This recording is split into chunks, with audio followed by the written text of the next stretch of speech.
사실상 불륜 인정?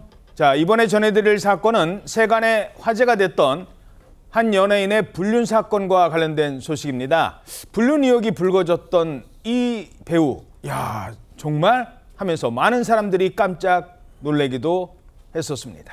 이 강경준 씨가 상당한 금액의 위자료를 내게 됐다고요? 네, 위자료 5천만 원을 내게 됐다는 거예요. 5천만 원이면 위자료 중에서 상당히 많은 액수거든요. 그렇죠. 강경준 씨가 작년 12월 달에 이제 상간남으로 지목이 돼서 위자료 5천만 원 상당의 소송을 당했는데 이번에 강경준 씨가 시시비비를 가리지 않고 그냥 5천만 원을 다 지급하겠다라고 결정을 내렸다는 겁니다. 예. 당시에 그 강경준 씨가 유부녀로 알려진 상대 여성하고 나눴다는 메시지 내용도 공개가 됐었는데 거기서 보면 이제 여성이 강경준 씨한테 보고 싶다 이런 식으로 얘기하니까 강경준 씨가 뭐 안고 싶네라고 한다든지 아니면 또 여성한테 사랑한다라고 한다든지 또 여성이 강경준 씨한테 뭐해요라고 물어보니까 강경준 씨가 자기 생각 이런 식으로 답을 하는 메시지 내용이 공개돼서 상당히 논란이 일기도 했었습니다. 예.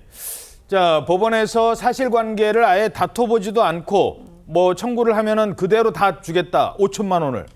야, 이건 어떤 의미일까요?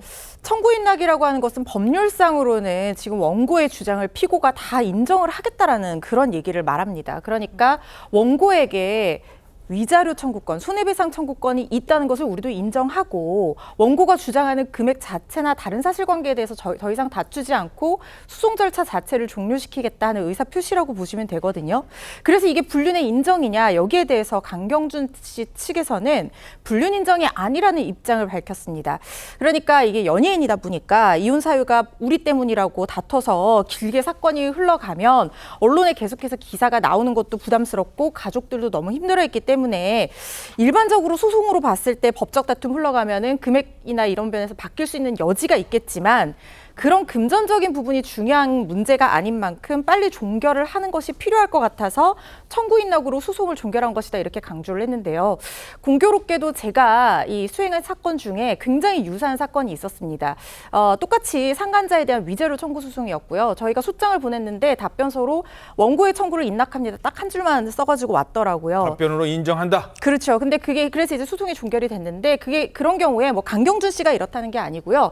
그 상대방의 직업이 이렇게 알려지는 것이 굉장히 좀 부담스러운 그런 직업의 상대방이었는데 그런 경우에는 보통은 부인할 수 없는 증거가 있을 때 액수 자체에 대해서 다투는 것이 큰 의미가 없고 이 소송을 길게 끌어봤자 내가 그 어떤 비용을 내는 것보다 훨씬 더 큰 고통이나 어떤 손해가 있을 거를 예상할 때 인락을 하지. 예. 그 자체 사실관계 자체가 없는데도 불구하고 다투지 않는 경우는 저는 한 번도 보지 못했거든요. 예. 강경준 씨의 어떤 직업적인 특수성이나 이런 부분에 있어서 좀 고려가 된 어떤 소송행위가 아닌가 싶습니다. 그렇군요. 자, 근데 문제는 가족들이잖아요. 아내가 배우 장신영 씨고 그리고 또 제가 뭐 어떤 프로인지는 말씀 안 드리겠습니다만 TV에도 나와서 막 아이들이랑 같이 행복하게 사는 모습 공개됐고 그런데 이제 아빠가 또 바람을 폈다. 이 가족들도 고통이 많았을 것 같아요. 그러니까 강경준 씨가 이제 2003년에 이 장신영 씨랑 드라마에서 만났어요. 그리고 5년 열애 끝에 결혼을 할 때 이 장신영 씨에게는 12살 된 아들이 있고 그리고 이제 진짜 아들이 있고 그리고 이제 강경준 씨는 초혼이었습니다. 또 둘 사이에 또 아이도 있었죠. 그 뒤에 12살 차이, 12살 터울에 또 둘째 아들이 있어요. 근데 이제 이런 결혼식의 모습 이런 것도 예능을 통해 공개했지만 이제 아이들이 자라고 나서 첫째가 이제 17살 배우하고 싶어요. 이런 모습도 보이고 특히나 강경준 씨하고 굉장히 친구 같은 모습 또 강경준 씨 어머니하고도 굉장히 막 가까운 모습 이런 걸 보였었어요. 그래서 굉장히 정말 재혼 가정의 귀감으로 보였고 말하자면 이 부부에다 자녀에다 부모님 세대까지 3세대가 다 공개된 상황이었습니다. 강경준 씨는 이런 상황이 굉장히 이제 부담스러웠을 거고요.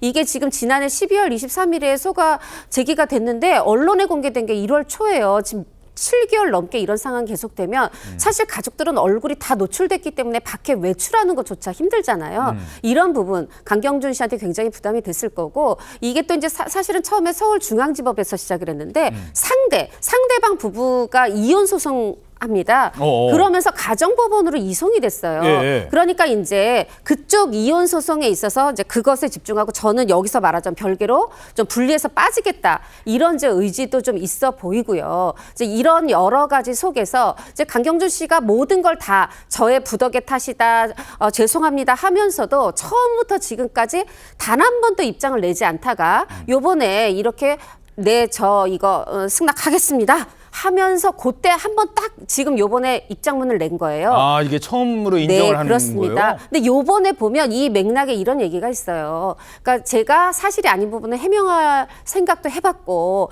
또 이제 그 부분에 있어서는 본인의 명예가 실추된 것도 있으니까 소송을 낼 생각도 해봤는데 그렇게 하면 상대방에게 또 상처가 될 수도 있고 이 지켜보는 분들 여기에는 가족과 대중이 있겠죠. 그런 분들의 모든 생각을 다 해서 이런 결정을 내렸다고 합니다. 예. 자, 근데 사실 여기는 유부남과 유부녀 사이였잖아요. 이게 알려진 건 그 유부녀인 그 상대 여성의 남편이 알게 돼서 이게 문제가 커졌고 지금 그 위자료도 강경준 씨가 상대방 남편한테 준 거였거든요. 그럼 이쪽 부분은 이 지금 강경준 씨 부부는 지금 어떻게 되는 거예요? 그 아내 장신영 씨의 입장이 뭐 전해진 바는 없거든요. 그런데 강경준 씨의 법률 대리인에 따르면 아내 장신영 씨와의 이혼 소송 등에 대해서 질문을 받았는데 이제 현재로서는 진행되고 있는 관련 소송은 없다. 그리고 혼인 관계를 유지하고 있는 것으로 안다고 전해졌고요. 이번 사건과 별개의 내용이라 뭐 자세한 부분을 알지 못한다 이렇게 말을 했는데 아무래도 이게 방송을 통해서 알려진 분들이다 보니까 좀 답답하게 여기며 사시지 않았을까 이런 입장을 전하기도 했습니다. 예.